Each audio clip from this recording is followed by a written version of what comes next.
प्रिय राजमाता जी के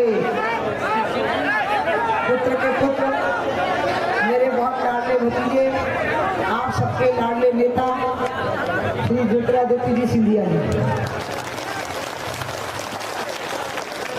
यहाँ पर उपस्थित इस जिले के अध्यक्ष श्री बाथम जी, यहाँ से विधायक मेरा हनुमान प्रीतम सिंह योगी,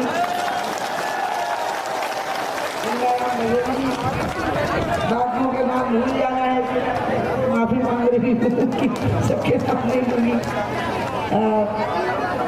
आवाज बदली हुई लग रही होगी, हिमालय में थी, गंगा के किनारे पंच प्रयागों की आराधना कर रही थी।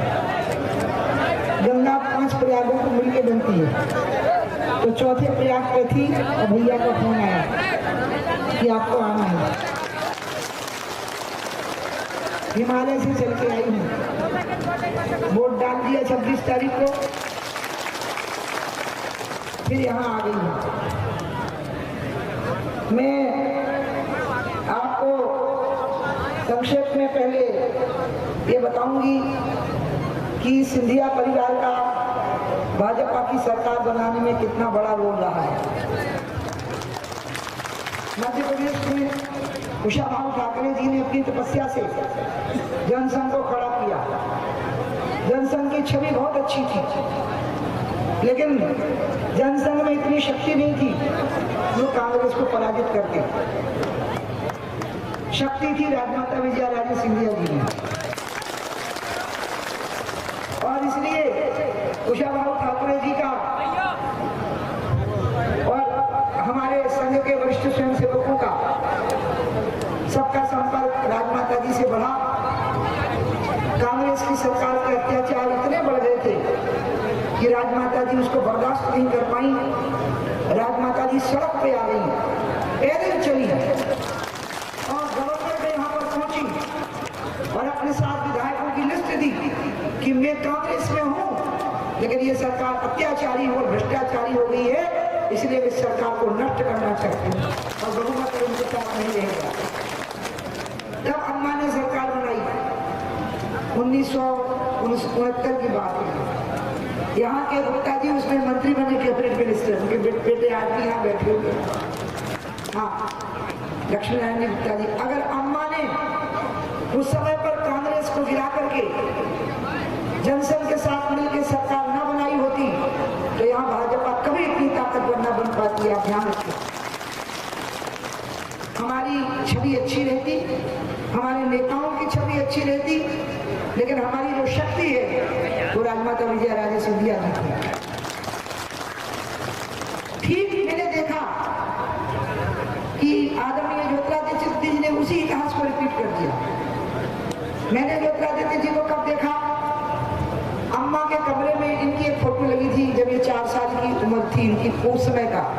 लेकिन जब मैंने देखा तब ये शायद 8-9 साल के हो चुके थे, मैं 12-13 साल की थी। लेकिन मैंने फोटो इनका देखा 4 साल का, तो मुझे बहुत सुंदर बालक लगी। तो मैंने अम्मा से पूछा अम्मा कौन है? तो उन्होंने बताया कि ये मेरे नाती हैं, माधव राव जी के पुत्र हैं। मुझे बहुत अच्छे लगे। 4 साल की उम्र का फोटो था, इतना प्यारा बाल गोपाल मक्खन के बना हुआ सच्ची। तो मैं सोच रही थी हम कभी मिलेंगे, और मुलाकात एक दुखद घटना से हुई। पिताजी नहीं रहे, मैं हमको दादा कहती थी कि पिताजी के यानी बड़ा भाई। दादा नहीं रहे, शिवपुरी से चुनाव लड़ा। हमारे बीजेपी के उम्मीदवार के मुंह से कुछ ऐसी बात निकल गई जो मुझे ठीक नहीं लगी। हमने कहा कि हम ज्योतिरादित्य जी कांग्रेस में हैं, हम कांग्रेस को हराना चाहते हैं, लेकिन ज्योतिरादित्य जी को तो जुग जुग जीना चाहिए। और मैंने अपने पार्टी को मंच से जीत पाते और प्रचंड मतों से ज्योतिरादित्य जी चुनाव जीते। तभी से हम ज्योतिरादित्य जी का हमारा संबंध फिर से शुरू हुआ। मैं इनको हमेशा ललचाई नजरों से देखती थी कि ये बीजेपी में कब आएंगे। ये मटेरियल, ये शक्ति, ये गुण, ये संस्कार, ये तो बीजेपी का है, ये तो है ही नहीं कांग्रेस का। ये संस्कार ही कांग्रेस का नहीं। ये लेख होता है, कोई चीज किस चीज से बनी होती है। तो मुझे पता था कि ये तो बने ही हमारे लिए है, हमारी पार्टी के लिए लिए बने हैं, गलती से उधर, हमारी किसी भूल से उधर है। और इसलिए सच में जो अम्मा ने किया था, जब कमलनाथ जी ने किसानों की कर्जा माफी में देरी करी तो वायदा किया था, आप याद रखिएगा, ज्योतिरादित्य सिंधिया किसी बहुत बड़ी बात पर आए हैं बाहर, जो वायदा किया था, जब वो वायदा पूरा होता नहीं लगा, किसानों के साथ धोखाधड़ी बड़ी अच्छी नहीं लगी, उन्हें खुलेआम ये बात कह दी, तो कमलनाथ जी ने चैलेंज कर दिया ज्योतिरादित्य को कि अगर हमारा विरोध करना है तो सड़क पे आ जाओ। उनको याद नहीं रहा कि ये विजयाराजे सिंधिया का पोता है, ये सड़क पे आ जाएगा, और वो सड़क पे आ गए। और जब सड़क पर आ गए तो भाजपा की स्थिति ऐसी थी कि हम हार चुके थे, हमारी सरकार नहीं थी, कांग्रेस की सरकार चल रही थी, लेकिन जो काम अम्मा ने किया वही काम ज्योतिरादित्य सिंधिया जी ने कर दिखाया और हमेशा के लिए कांग्रेस को खत्म कर दिया। तो इसलिए एक महान परंपरा में ज्योतिरादित्य जी का आना हुआ है। इनमें विनम्रता है, सरलता है। कई बार लोगों ने मुझे कहा कि हम लोग उनको महाराज कहते हैं, मैंने क्यों कहते हो? तुम उनको भैया कहोगे तो भी वो इतने ही खुश होंगे, तुम उनको बेटा कहोगे तो भी वो इतने ही खुश होंगे। तुम लोग कहते हो ना, इसलिए वो हामी भर देते हैं। लेकिन अगर आप इस हिसाब से सोचो कि एटीट्यूड किसका ज्यादा खराब रहता है, तो सच्ची बताओ मेरा ज्यादा खराब रहता है, उनका उतना नहीं रहता। इतनी सरलता है स्वभाव में, और ये सरलता मैंने हमेशा देखी उनकी। ये अम्मा में भी मैंने देखा था, अम्मा को इमरजेंसी में जेल में रखा गया, पागल औरतों के साथ जेल में रखा गया। अम्मा को कहा गया राजमाता जी को कि माफी मांग लो, अम्मा ने माफी नहीं मांगी, पर 2.5 साल पागल औरतों के साथ उन्हें इमरजेंसी में काटे जेल के अंदर। इसलिए एक संघर्षों की परंपरा है। और आज मैं ये कहूंगी कि इस मध्य प्रदेश में जो भाजपा की सरकार पहली बार बनी तो सिंधिया वंश का योगदान रहा, और अंत में मिट गई और फिर बनी तो उसमें भी सिंधिया वंश का ही कारण है। हमारे देश में बहुत अच्छे लोग अब भाजपा में आ रहे हैं। सिमट सिमट जल भर ही तलावा, जिमी सज्जन सज्जन कहा आवा। तुलसीदास ने लिखा है कि पानी कहीं भी बरसे लेकिन वो तालाब की तरफ ही जाता है, उसका रुझान तालाब की तरफ ही होता है, क्योंकि उसको पता है कि मेरा जो सही स्थान है वो तालाब ही है। आज अच्छे जितने लोग हैं वो सिमट सिमट करके भारतीय जनता पार्टी के अंदर आ रहे हैं। ज्योतिरादित्य जी का आना तो एक बहुत बड़ी घटना है, इनका आ जाना बहुत बड़ा गर्व है, गौरव है, और एक महान परंपरा को उन्होंने बनाए रखा है।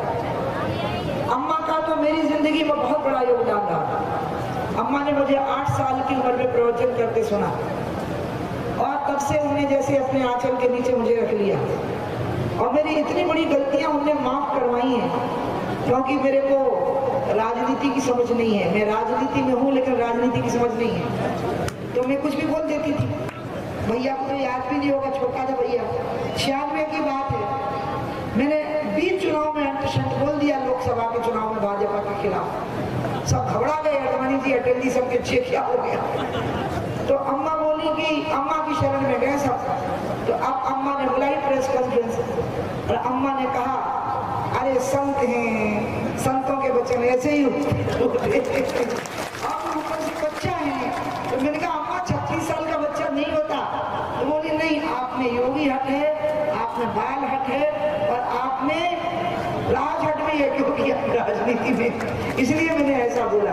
अम्मा ने कितनी बार मुझे अपने आंचल के नीचे ढाका, मेरी कितनी गलतियों को ढांक लिया। एक बार पटवा जी ने मुझे, यहाँ तुमको याद होगा, कुछ मेरे बारे में निकल गया, जब पटवा जी मुख्यमंत्री थे। अम्मा मेरे घर पहुंच गई 92 में, मैं गुस्से में थी, मैंने गेट बंद कर दिया। दिल्ली वाले अपने सांसद आवास में, नहीं मिलना मुझे आपसे। अम्मा खड़ी रही कि नहीं, दरवाजा खोलो, मुझे आना है, और पूरी भारतीय जनता पार्टी की तरफ से आपसे माफी मांगना है मुझे। फिर मैंने अम्मा का दरवाजा खोला, अम्मा आई, उन्हें मुझे गोदी में बिठाया, धरा। मैं उस महान महिला को भूल नहीं लग सकती, ऐसे लगता है जैसे कोई हिमालय पर्वत की प्रतिमा स्त्री के वेश में आई। मेरी जिंदगी में आज मैं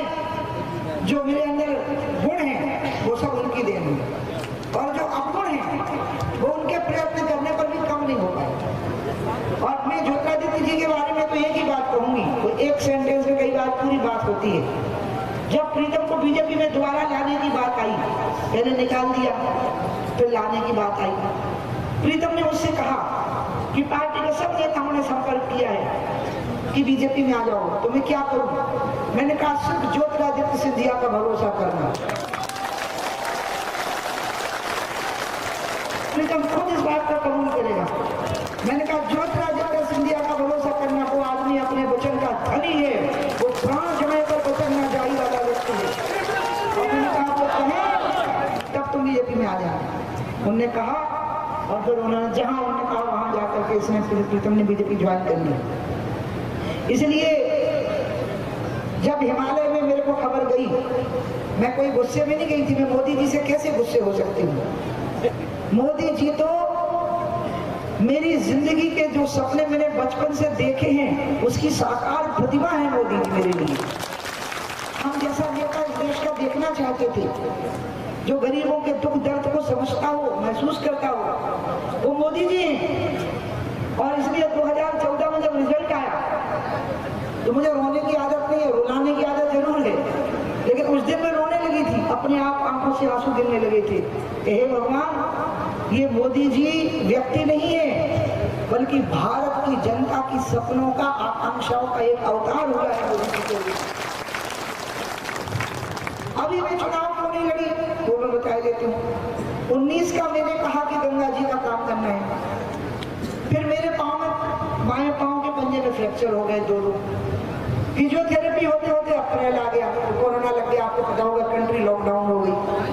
फिर एक बार कोरोना हुआ तो दोबारा कोरोना की वेव आ गई, मुझे दोनों बार कोरोना हो गया, फिर ओमिक्रॉन आ गया। तो गंगा जी का काम जैसा मैं सोच रही थी मंत्री के रूप में तो योजना बना आई थी, लेकिन गंगा सरकार की बनाई हुई नहर नहीं है, गंगा तो संतों की तपस्या से आई हुई धारा है। और इसलिए मुझे लगा तपस्या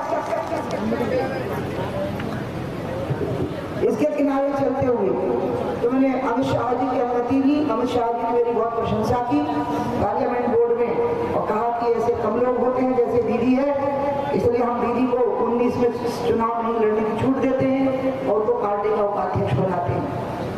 अभी क्या हुआ मैं आपको बताता हूँ। मुझे 24 का चुनाव लड़ना था, सीटें भी डिस्कस हो रही थी। इतने में 22 जनवरी को मैं अयोध्या पहुंच गई। रामलला की प्रतिष्ठा में प्रथम पंक्ति में सामने बैठी हुई थी। मेरे बगल में एक ऐसे व्यक्ति बैठे थे जिनका मैं नाम नहीं ले सकती क्योंकि वो हमारे बीजेपी संगठन के नहीं है, लेकिन हमारे विचारधारा के संगठन के बहुत बड़े व्यक्ति हैं। मैंने उनको कहा कि भैया, आज रामलला की प्राण प्रतिष्ठा क्यों हो पाई है? कितने लोगों ने बलिदान किए हैं, तपस्याएं की हैं, जीवन की आहुति दी है, लेकिन एक व्यक्ति ऐसा था जो सबसे बलवान था और अपने निश्चय से डिगा नहीं था। वो व्यक्ति था अशोक सिंघल। तो मैंने कहा कि मुझे लगता है कि गंगा जी का काम अगर कुछ छूट गया है तो शायद मेरे निश्चय में कुछ कमी रह गई है, मेरी दृढ़ता में कुछ कमी रह गई है। सत्ता का लोभ आ गया, सांसद बनने का लोभ आ रहा है, मंत्री बनने का लोभ आ रहा है। आपको पता है किसी काम को, कठिन काम को कहते हैं भागीरथी प्रयास, यानी भागीरथ की तरह कोशिश करोगे तो हो पाएगा। तो मैंने कहा कि इसलिए सत्ता का लोभ छोड़ना पड़ेगा। भागीरथ एक राजा के पुत्र थे, लेकिन सब कुछ छोड़कर तपस्या किए थे। आज भी भागीरथ शिला गंगोत्री में मौजूद है, जहां से मैं गंगा जी का जल भर के लाती हूँ और मेरे साथ थोड़ा सा गंगा जल हमेशा रहता है। तो मैंने उन्हीं को कहा, क्योंकि वो इतने बड़े व्यक्ति थे हमारे लिए वरिष्ठतम, कि मैंने उनको कहा कि आप कृपा करके मेरी खबर बीजेपी को दे दीजिए कि मुझे एक बार और मुक्ति दे दे चुनाव नहीं लड़ने से, और मैं 2 साल के अंदर चाहे प्राण छोड़ दूंगी, लेकिन गंगा का काम जो शेष रह गया है वो पूरा करवा लूंगी। और गंगा के काम से बड़ा और कोई काम नहीं होता। ये बात मैंने कही 22 जनवरी को, और उसका मैंने दूसरे दिन वीडियो बनाया और उन्नाव की गंगा को एक माला भेंट की। तो मुझे टिकट मिला है ऐसा नहीं है। एक आध पत्रकारों ने कहा कि उनका पार्टी के नेताओं से पूछो ना। मैंने कब मना किया है चुनाव लड़ने से? मैंने ये कहा है कि ये चुनाव और नहीं लड़ना, और अभी तो मैं 63 साल की हूँ। और मोदी जी जो पहला चुनाव लड़े थे वो 65 साल की उम्र में लड़े थे। तो मैंने कहा तो बहुत बाकी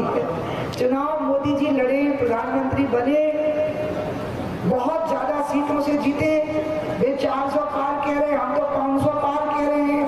गंगा भैया नैया पार लगाए और हमारे भैया तो सारे रिकॉर्ड तोड़ दे, मेरी यही इच्छा है। तो मेरे को खुशी होगी हिमालय से यहाँ तक आने की। मैं आपको बताऊं,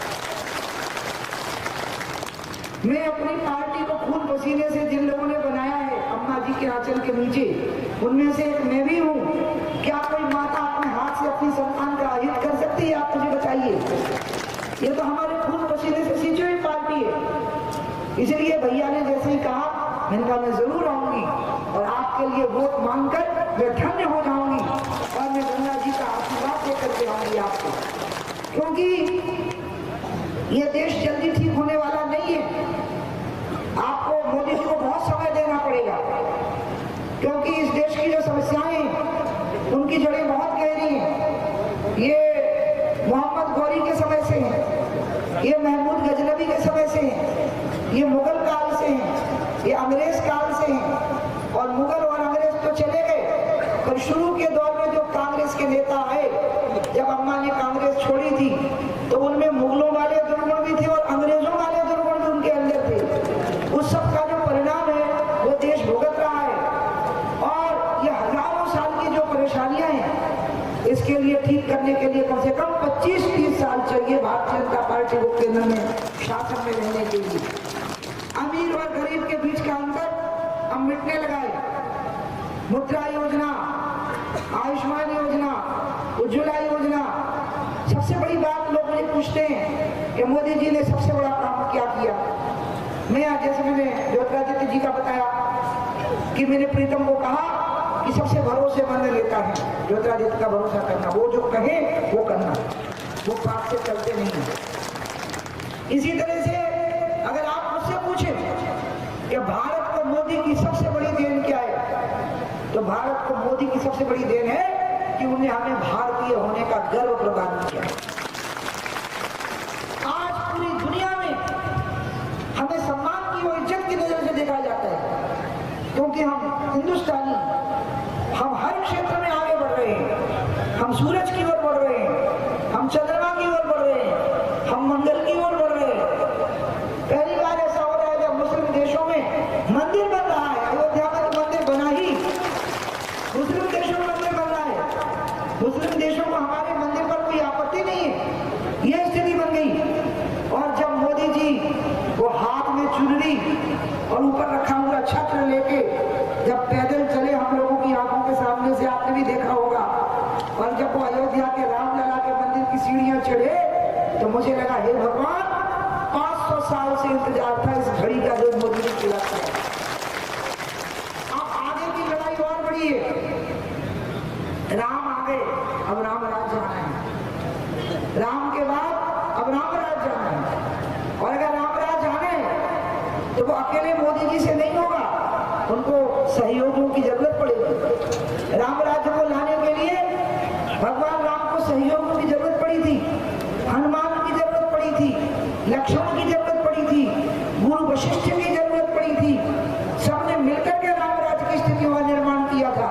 इसलिए मोदी जी को भी ज्योतिरादित्य की जरूरत बार बार पड़ेगी। और वो शिवराज जी के लिए भी बोल करके गए कि इनको भी मैं दिल्ली बुलाऊंगा, क्योंकि उन्हें पता है कि राम राज्य लाने में एक बहुत बड़ी टीम थी भगवान श्री राम के साथ। आपको उत्तराखंड का वो प्रसंग याद है जब वो परिचय करा रहे हैं, वशिष्ठ जी सामने आए तो रामचंद्र जी ने उनको प्रणाम किया। तो बंदरों को लगा जी बूढ़े बाबा कौन है, और क्योंकि उनकी नजर में तो रामचंद्र जी से बड़े कोई बॉस हो ही नहीं सकते। तो उन्होंने कहा गुरु वशिष्ठ कुल पूज्य हमारे, इनकी कृपा धनुजरण मारे। अब गुरु वशिष्ठ ने देखा कि ये बंदर कौन है, ये कहां से आ गए। तब रामचंद्र जी कहते हैं ये सब सखा सुनो मुनि मेरे, और भय सगर सागर कहा मेरे। ये गुरुदेव ये मेरे वो सखा हैं जिनकी वजह से मेरे सबर सागर में मेरा बेड़ा पार लगा है, इनकी वजह से मेरा बेड़ा पार लगा।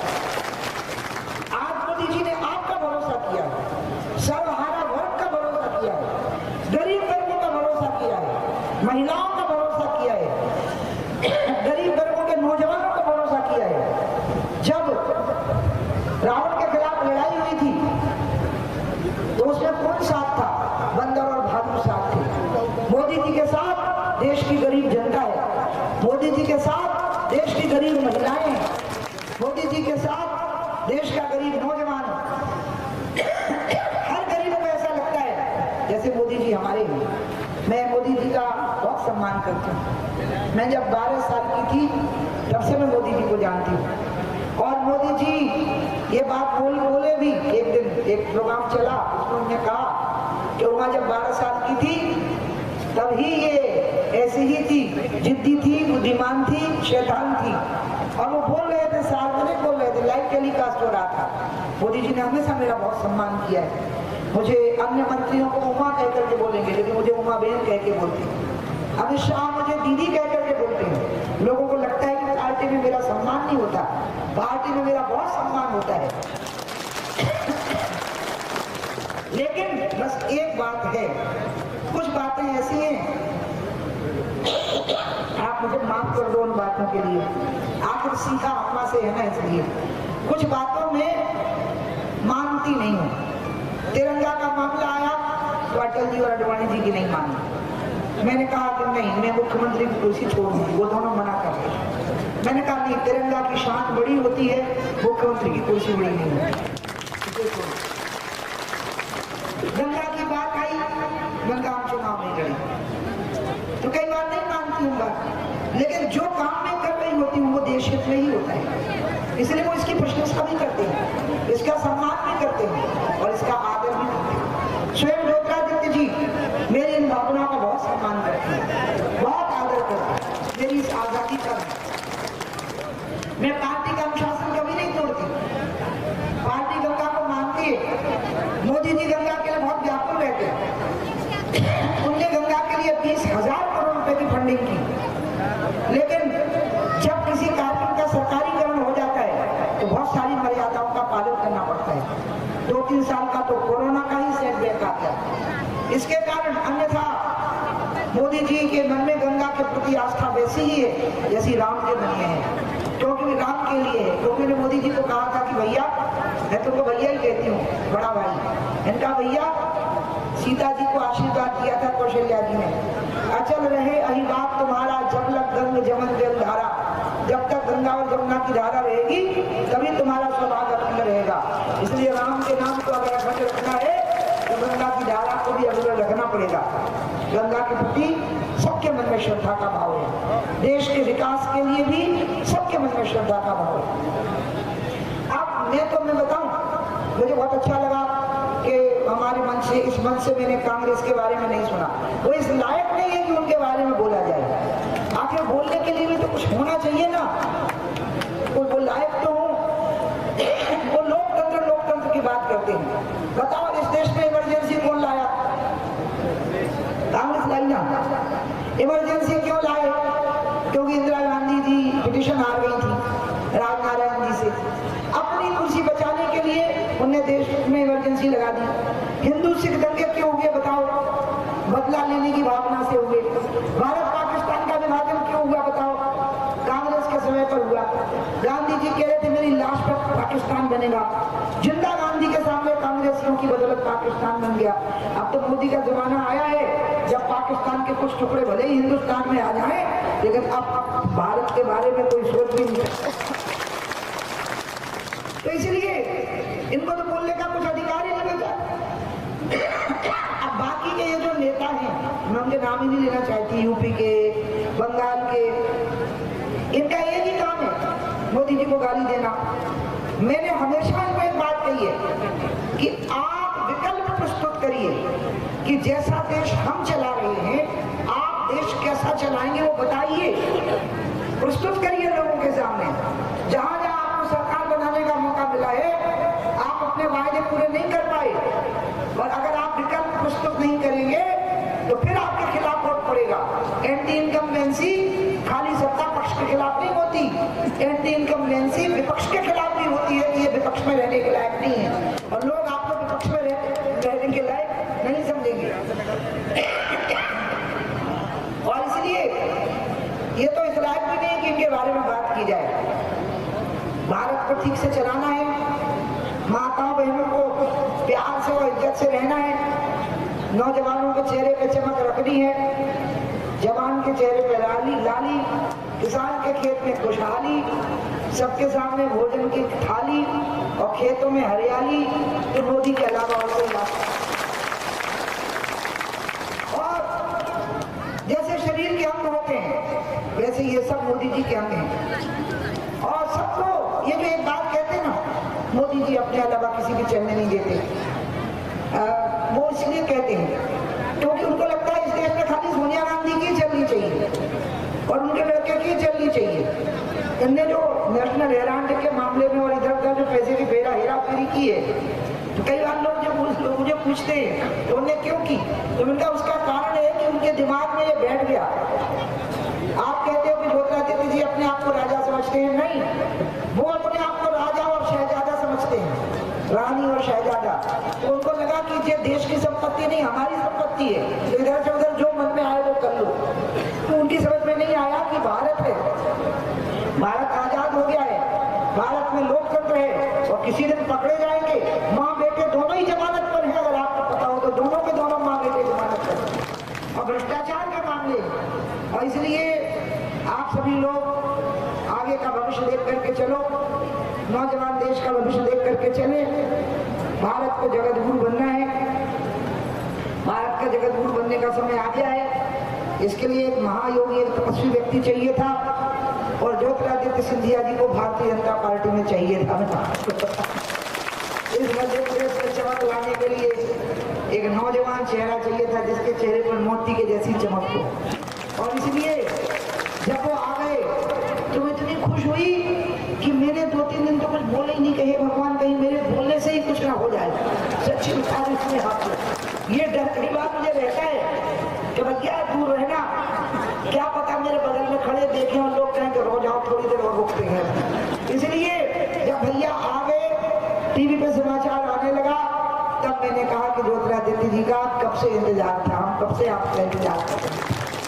आज वो आ गए, मुझे हिमालय से बुला लिया है। वो एक गाना है ना, दूर हिमालय से मैं आई गीत सुहाने गाती, सच में तो वो तो गंगा कह रही है, यहाँ उमा कह रही है।